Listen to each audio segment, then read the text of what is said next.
Ryan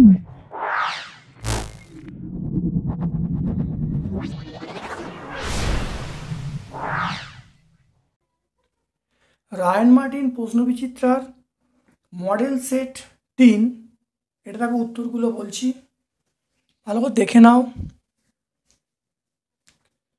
দেখো এখানে বলা আছে ওয়াই সমান এ সাইন ওমেগা টি মাইনাস কে এক্স। সমীকরণে ওমেগার মাত্রা কী হবে?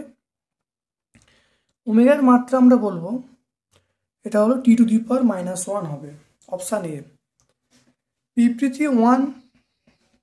বিবৃতি এ দেখো এখানে বলা আছে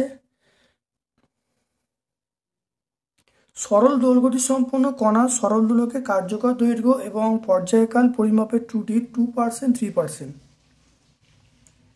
অভিকর্ষ ত্বরণ পরিমাপের বিচ্যুতি 8%। কারণ সরল দোলকের সমীকরণ হলো টি সমান 2π√L/g।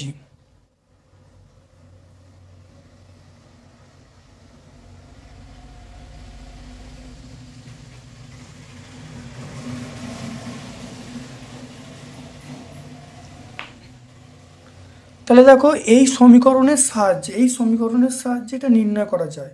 তাহলে এটা কারণ এবং এটা এটা এটা তার ব্যাখ্যা। তাহলে এটা হলো কারণটা আর এটা হলো তার বিবৃতিটা। তাহলে অবশ্যই এটা আমরা বলবো যে সত্য, মানে সত্য বলতে আমরা বলবো এ এবং বি উভয় সঠিক এবং আর হলো এর সঠিক ব্যাখ্যা। তাহলে অবশ্যই অপশান এ। তারপরে দেখো 3-এরটা 0.003809 এই সংখ্যাটি তাৎপর্যপূর্ণ অঙ্ক সংখ্যা 0.003809 সংখ্যাটি তাৎপর্যপূর্ণ অঙ্ক সংখ্যা। এটা আমরা বলবো দেখো এই জিরোগুলোর দাম নেই, তাহলে 1 2 3 4 চারটে, তাহলে অপশান এ বলবো। তারপর দেখো একটি গাড়ি প্রথম অর্ধাংশ 40 কিমি/আওয়ার, পরের অর্ধাংশ 60 কিমি/আওয়ার বেগে চললো, তাহলে গড় বেগ কত হবে? গড় বেগ মানে 2 × 40 ইন্টু দেখো 2 × 40 × 60 বাই এই দুটো যোগফল করলে দেখো উত্তর পাবো আমরা অপশান এ পাবো 48 কিমি/আওয়ার। সূত্রটা হলো 2v1v2/v1 + v2, এটা বসালে উত্তর পেয়ে যাব। প্রদত্ত কোন নির্দেশান্তে নিউটনের সূত্র প্রযোজ্য হয়? এটা অপশান বি বলবো, জড়ত্বীয় নির্দেশান্তে। একটা সমীকরণ দেওয়া আছে, এই সমীকরণ থেকে কণাটার গতি কীরূপ হবে? এটা আমরা অপশান বি বলবো, সেটা হলো সুষম ত্বরণ। এটা আমরা কি বলবো? সুষম ত্বরণ বলবো। তারপর দেখো বিবৃতি,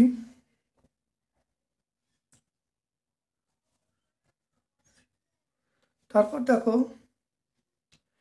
গতিশীল বস্তুর ক্ষেত্রে গড় বেগ 0 হতে পারে, এটা সত্য। বিবৃতি 2 দেখো কি দিয়ে আছে, গতিশীল বস্তুর গড় দ্রুতি কখনো 0 হতে পারে না, এটাও সত্য। তাহলে আমরা অপশান সি বলবো, বিবৃতি 1 এবং বিবৃতি 2 উভয়ই সত্য। তারপরে দেখো স্থির অবস্থা থেকে অবাধে পতনশীল বস্তুর ক্ষেত্রে তৃতীয় পঞ্চম সেকেন্ডে অতিক্রান্ত দূরত্বের অনুপাত, এটা অনেকবার হয়েছে, এটা অপশান এ হবে, সেটা 5:9। ভেক্টরের সর্বোচ্চ দুটি ভেক্টরের লব্ধি সর্বোচ্চ এবং সর্বনিম্ন মানের অনুপাত 6:4। তাহলে ভেক্টর দুটির মানের অনুপাত কি হবে? এটা আমরা অপশান বি বলবো, এটা 5:1 বলবো। এই ভেক্টর দেওয়া আছে ওয়াই অক্ষের সঙ্গে কত কোণ করবে? এটা অপশান বি বলবো, সেটা হলো cos ইনভার্স 4/13।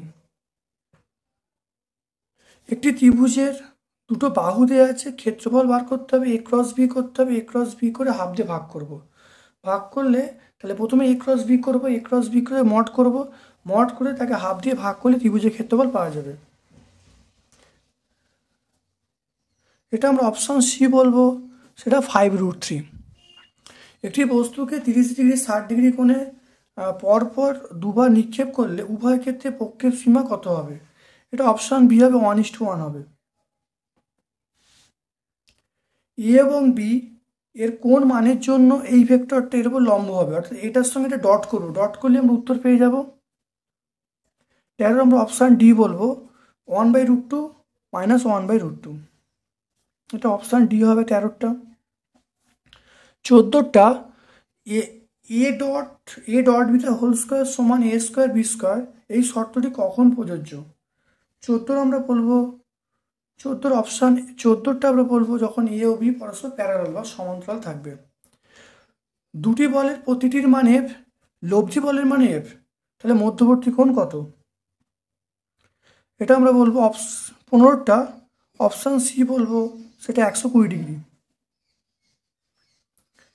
তারপর দেখো 250 গ্রাম ভরের cricket ball 10 metre per second বেগে একটি ব্যাটের সঙ্গে ধাক্কাকে 0.01 সেকেন্ড পর একই দিকে ফিরে এলো, তাহলে গড় বলের মান কত বলতে বলছে? এটা আমরা অপশান ডি বলবো, 500 নিউটন বলবো।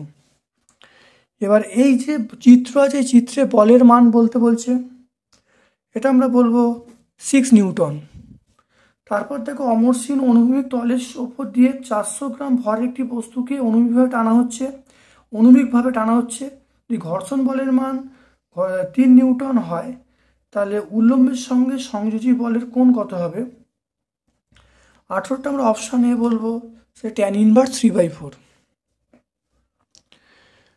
19টা দেখে নাও। 19টা বলা আছে এল দৈর্ঘ্যের একটি সুষম দড়ি সর্বাধিক 1/5 অংশ টেবিলের ধার থেকে ঝোলানো আছে যাতে দড়িটি পড়ে না যায়। এখানে বলা আছে টেবিল এবং দড়ির মধ্যে স্থিত ঘর্ষণ গুণাঙ্কের মান কত হবে? এটা অপশান বি 0.25।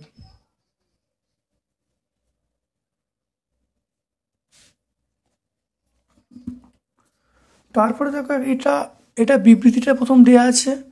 এটা বিবৃতিতে 60 কেজি ভরের একটি ব্লক এ অপর একটি 6 কেজি ভরের একটি ব্লক কাঠের ব্লকে অপর একটি 8 কেজি ভরের ব্লক বি এর সঙ্গে বসানো আছে।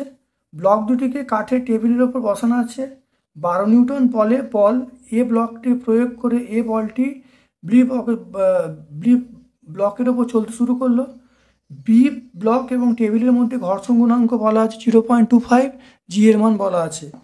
দেখো এখানে কি হবে, তাহলে ঘর্ষণ গুণাঙ্কের মান কত হবে? ঘর্ষণ গুণাঙ্কের অপশান সি হবে 0.2। ঘর্ষণ গুণাঙ্কের মান কত হবে? 0.2 আমরা বলবো। তারপর দেখো বি ব্লকের সর্বোচ্চ কত বল প্রয়োগ করলে ব্লক দুটি একসঙ্গে গতিশীল হবে? আমরা অপশান ডি বলবো। 68 নিউটন।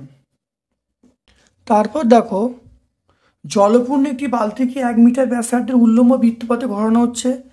বৃত্তের সর্বোচ্চ বিন্দুতে বালতির রৈখিক বেগ কত হবে?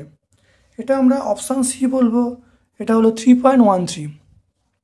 তারপরে দেখে নাও এখানে বলা আছে 23টা এম এবং এম ভরের দুটো বস্তু আর এবং আর ব্যাসার্ধে বৃত্তপথে আবর্তন করছে। এদের দেখা যায় আবর্তনকাল সময় কৌণিক বেগ কত হবে? কৌণিক বেগ 1:1 হবে, অর্থাৎ 23টা আমরা অপশান ডি বলবো।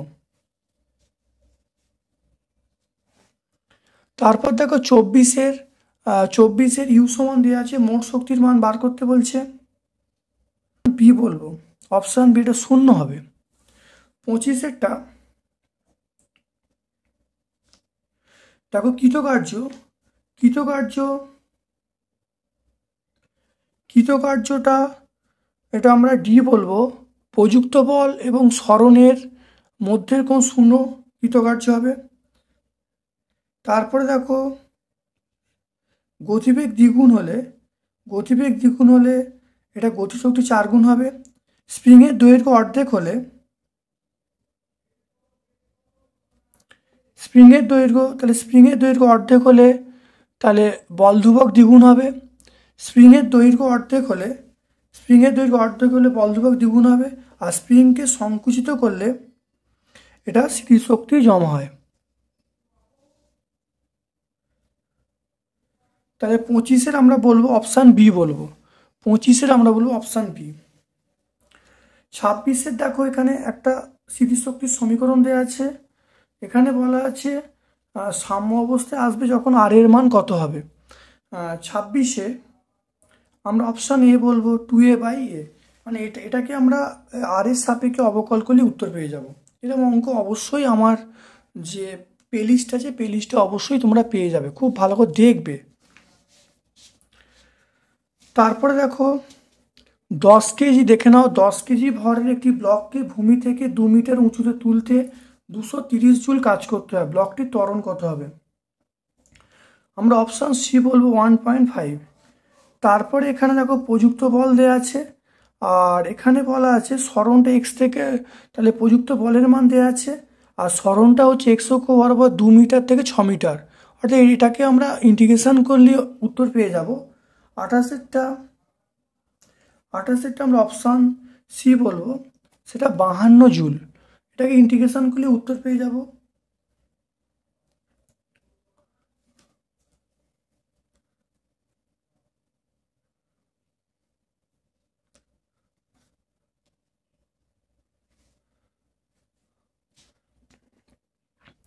29। এটা দেখো না, M1 M2 ভরের দুটো বস্তু পরস্পর x দূরে অবস্থিত, এদের ভরকেন্দ্র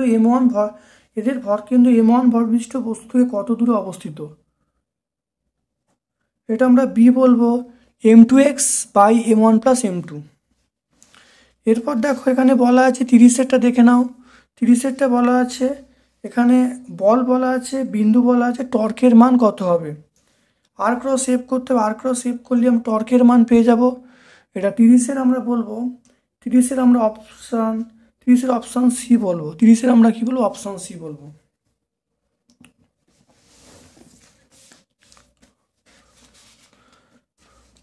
তারপর দেখে নাও 31 দেখে নাও, সেটা হলো একটি দণ্ডের সর্বোচ্চ বিন্দুতে, একটি দণ্ডের দুটি সর্বোচ্চ বিন্দু 4V, একটি দণ্ডের দুটি সর্বোচ্চ বিন্দু 4V বেগে এবং সর্বনিম্ন V বেগে গতিশীল, মধ্যবর্তী দূরত্ব আর হলে কৌণিক বেগ কত হবে?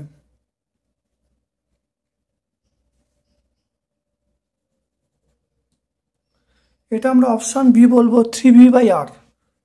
এটা অবশ্যই দেখবে প্লেলিস্টে তোমরা পেয়ে যাবে, দৃঢ়বস্তুর ঘূর্ণনে যে প্লেলিস্ট আছে, প্লেলিস্টে তোমরা অবশ্যই পেয়ে যাবে।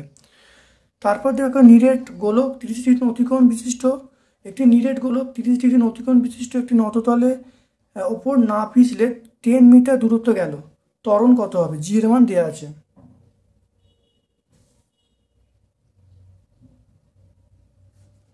এটা আমরা অপশান সি বলবো,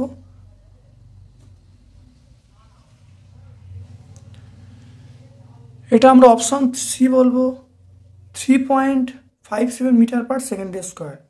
এটা সূত্র আছে, সেটা হলো এ সমান জি সাইন থিটা, এ সমান আমরা জানি, এটা আমরা জানি এ সমান g sine theta by 1 plus k square by r square. এই সূত্রের সাহায্যে অঙ্কটা হবে এ সমান g sine theta 1 plus k square r square. এখানে গোলক বলা আছে, এখানে 2/5 বসিয়ে দেবে, 2/5 থিটার মান বসিয়ে দিয়ে দেখবে উত্তরটা আসবে 3.57। তারপর দেখো 33 দেখে নাও, পৃথিবীর ব্যাসার্ধ হঠাৎ অর্ধেক হলে, পৃথিবীর ব্যাসার্ধ হঠাৎ অর্ধেক হয়ে গেলে কিন্তু ভর স্থির থাকলে দিনে দিনে কত হবে? এটা আমরা 33 বলবো 6 ঘন্টা হবে।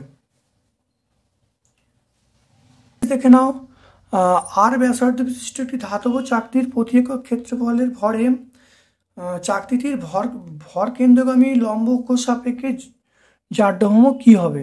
বলবো সেটা হলো 1/2 m পাই r⁴। তারপর দেখো 35 দেখে নাও, বিবৃতির দুটো বিবৃতি আছে, সেটা কি বলা আছে? দুটি বিপরীতমুখী বল F1 F2 একই বিন্দুতে কাজ করলে রৈখিক গতি সৃষ্টি হয়, এটা সত্য।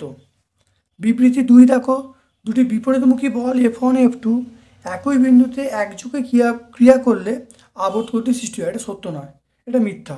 তাহলে 1 নম্বরটা সত্য, 2 নম্বরটা মিথ্যা, এটা আমরা অপশান এ বলবো।